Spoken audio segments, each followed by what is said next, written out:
So 2024 to 2026 என்னை பொறுத்த வரைக்கும் sir, it will give two things. One, 100% nobody is going to form a majority government in 2026. இது option ஏவா இருக்கும். So Tamil Nadu will see a pure first time alliance in 2026, option 1.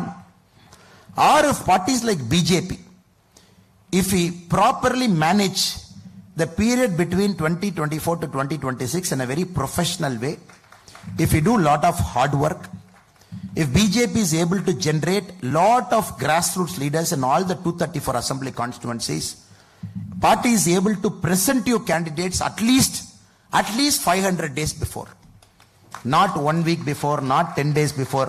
500 நாட்களுக்கு முன்பு 234 தொகுதிக்கும் பாரதிய ஜனதா கட்சி உங்களுக்கு வேட்பாளரை அறிமுகப்படுத்தினால் 2026 பாரதிய ஜனதா கட்சியினுடைய காலம். பட் உங்களுக்கு தெரியும், ஒரு தேசிய கட்சியில் இருக்கும், national party has got its own problem because it's a cadre driven party. So BJP ஒரு பார்ட்டி பார்த்தீங்கன்னா cadre driven party. So Tamil Nadu politics is slightly unique. So அதனால தான் ஆப்ஷன் ஏ ஆப்ஷன் பி சொன்னேன் sir. Option A option B தாண்டி option C போவதற்கு வாய்ப்பு இல்லை என்பது என்னுடைய தாழ்மையான கருத்து.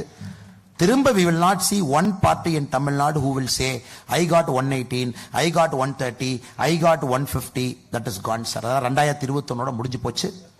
2026 either we will go for a pure alliance or parties like BJP, we take big risk.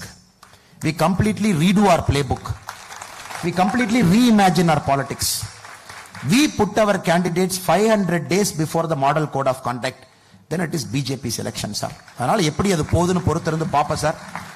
ஏன்னா என்னுடைய கிரேடுக்கு my rank and pay, I can only disclose this much.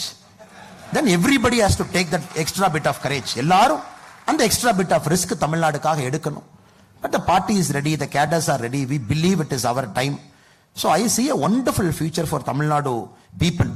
ஒரு வித்தியாசமான அரசியல் 2025 களத்தில் இருக்கும் என்பது என்னுடைய தீர்க்கமான ஒரு நம்பிக்கைங்க சார்.